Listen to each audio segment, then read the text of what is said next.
Bonjour à tous, merci Yann pour cette question passionnante. Peut-être avant d'y répondre directement, commencer par présenter Social Cobiz. Social Cobiz pour social et business, comment concilier impact social et intelligence économique. C'est tout l'enjeu qu'on a au sein de notre association.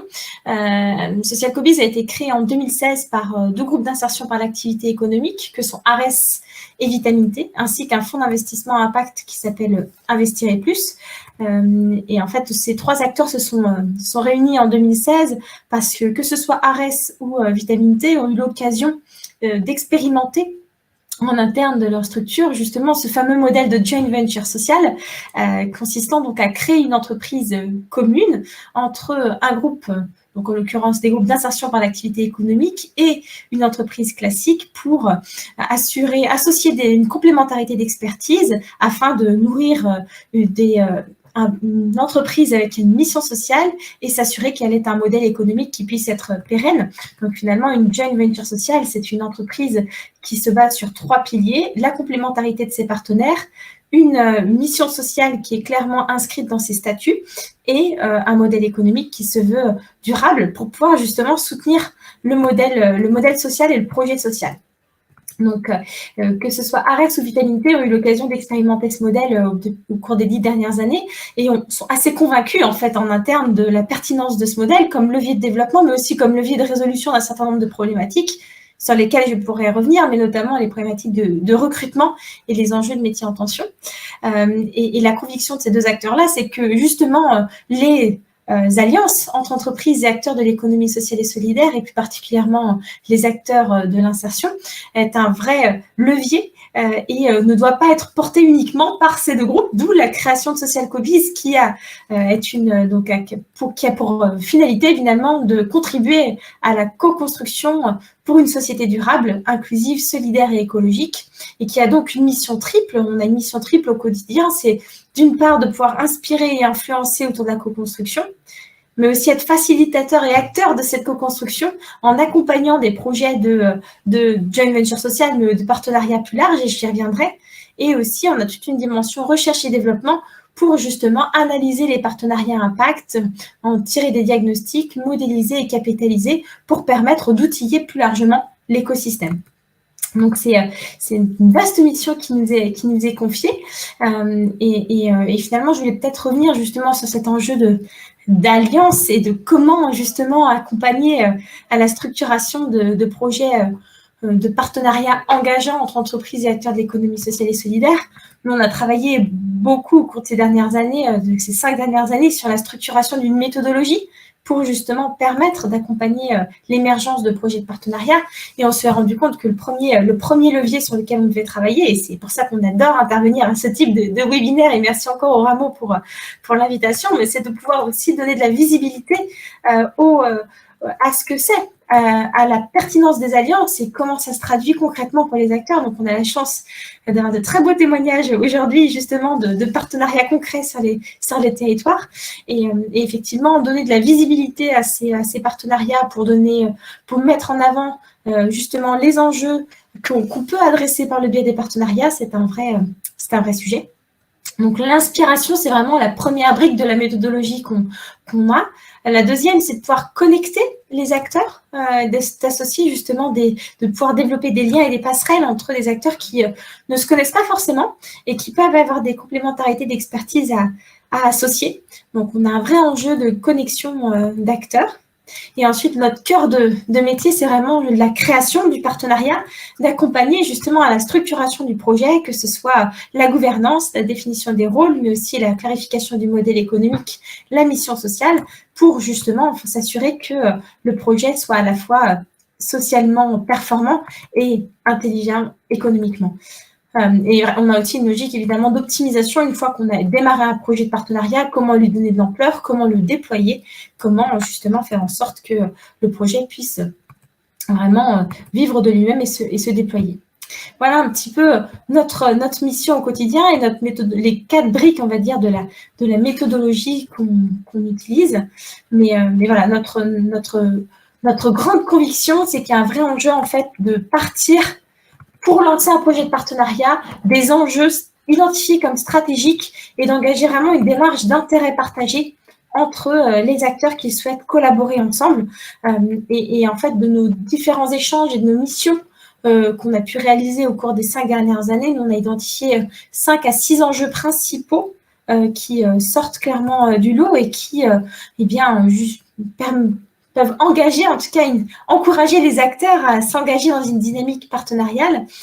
puisqu'en fait, la coopération à impact peut être justement un levier de solution face à ces enjeux. J'en ai parlé rapidement dans mon introduction, mais l'enjeu de recrutement,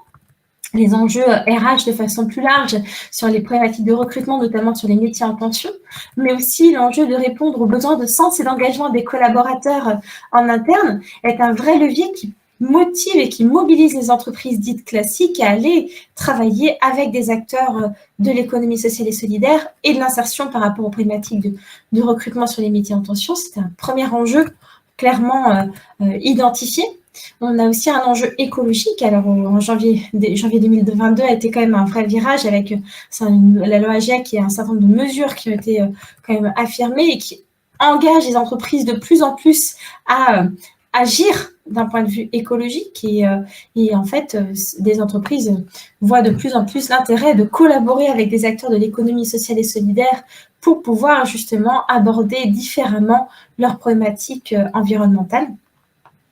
On a un enjeu territorial. Alors, on a l'exemple d'un PTCE qui vient d'être abordé, mais on a aussi l'enjeu de créer du lien sur un territoire, de lutter contre l'exclusion et le chômage sur un territoire donné et d'agir collectivement ensemble sur cette notion-là. Et finalement, cet enjeu-là mobilise aussi les entreprises à agir dans une dimension partenariale avec des acteurs de l'économie sociale et solidaire. Et on peut aussi avoir un enjeu de diversification de son offre et d'acquisition de nouveaux marchés, donc là, très business, mais il faut être pragmatique et c'est un vrai constat. Il y a de plus en plus de donneurs d'ordre qui intègrent des clauses sociales dans les marchés qu'ils peuvent générer et ça encourage aussi fortement les entreprises dites classiques à se tourner vers les acteurs de l'insertion par l'activité économique, du handicap ou de l'économie sociale et solidaire plus largement, pour y répondre et être en capacité de se distinguer au niveau de leur réponse par rapport à la possible concurrence. Cette logique de réponse à des enjeux stratégiques me semble assez primordiale et importante à mettre en avant parce qu'elle est la base en fait d'une volonté partagée de développer des partenariats innovants et structurants et très engageants. Et je voulais revenir du coup sur 2 types de partenariats qu'il me semblerait intéressant de mettre en lumière. Alors, je ne vais pas parler des PTCE parce qu'on a eu un très bel exemple, mais j'attire encore votre attention sur effectivement toute la richesse et la puissance partenariale qui peut être développée dans le cadre d'un PTCE. Mais je voulais peut-être attirer votre attention sur 2 types de modèles. On est de plus en plus amené à accompagner aujourd'hui des collectifs d'acteurs de l'économie sociale et solidaire qui, oui, effectivement, ont tous une mission sociale, mais sont amenés à avoir des expertises assez spécifiques et peuvent aussi avoir un enjeu de travailler sur la complémentarité de leur offre. Donc, on a typiquement travaillé sur l'année 2020-2021 sur la structuration d'une filière de recyclage de masques. Donc, un nouvel enjeu qui est apparu, un nouveau déchet. Qu'est-ce qu'on fait de ce fichu masque? Alors là, on n'en a plus besoin, on ne le porte plus au quotidien, mais au cours des 2 dernières années, force est de constater que ce masque a fait partie de notre quotidien. Et tout l'enjeu, en fait, de ce collectif a été de se dire, tiens, comment est-ce qu'on peut associer nos expertises entre acteurs de collecte, acteurs plutôt de centres de tri, acteurs du recyclage pour aborder la question de ce nouveau déchet. Comment est-ce qu'on peut travailler collectivement ensemble pour associer nos expertises, nos réseaux et pouvoir aussi avoir une action à l'échelle nationale. Et c'est vraiment un exemple de collectif monté suite à une question d'urgence, mais qui finalement s'est inscrit aussi dans la durée, puisqu'on est en anticipation d'une nouvelle filière qui devrait émerger en 2024 sur justement le recyclage des matériaux à usage unique, qui a permis finalement d'associer une quinzaine d'acteurs de l'insertion, du handicap et des entreprises classiques à travailler ensemble pour une cause commune et pour répondre à cet enjeu. C'est un premier exemple sur lequel je voulais attirer votre attention. Un deuxième que je ne vais quand même pas manquer d'illustrer un projet de joint venture social qui, je trouve, illustre particulièrement bien cette notion de relation gagnant-gagnant et d'intérêt partagé. Je voulais vous partager l'exemple d'Alibo. Alibo, qui est une joint venture sociale entre Aurore et le groupe Dupont Restauration, qu'on a eu le plaisir d'accompagner en 2020 et qui a été créé début 2021. Alibo est une joint venture sociale sur les métiers de la livraison de repas à domicile pour des personnes donc en situation de dépendance et qui associe du coup l'expertise du groupe Dupont Restauration, qui est un expert de la restauration collective, et d'Aurore, qui est un expert de l'insertion, qui avait par ailleurs le souhait de développer une activité de livraison de repas. Et en fait, ensemble, collectivement, ils ont développé une activité qui sert le développement d'activités de Dupont Restauration, parce que c'est une offre attendue de la part de ses clients que sont les collectivités, mais c'est aussi un vrai métier en tension. Les livreurs sont terriblement recherchés aujourd'hui, donc il y a des vrais parcours aussi tremplins à créer sur ces métiers-là. Et donc, ça a été le pari partagé de Dupont Restauration et de Aurore en créant ensemble une entité commune qui s'appelle Alibo. Voilà, mes convictions, si elles n'ont pas transpiré de mes propos précédemment, et pour synthétiser mon propos, c'est que finalement, effectivement, les alliances sont un vrai levier pour répondre à des enjeux structurants que rencontrent que ce soit les entreprises, mais aussi les acteurs d'économie sociale et solidaire, et peuvent se traduire par des partenariats entre entreprises et acteurs d'économie sociale et solidaire, mais qui a aussi un vrai enjeu à développer la coopération entre acteurs de l'économie sociale et solidaire qui ont aussi des expertises remarquables à mettre en avant et qui ont un enjeu aussi à faire poids, à faire corps face notamment à des acteurs de taille très importante. Voilà pour résumer mes propos, et j'espère avoir été claire dans les messages que je souhaitais vous partager aujourd'hui.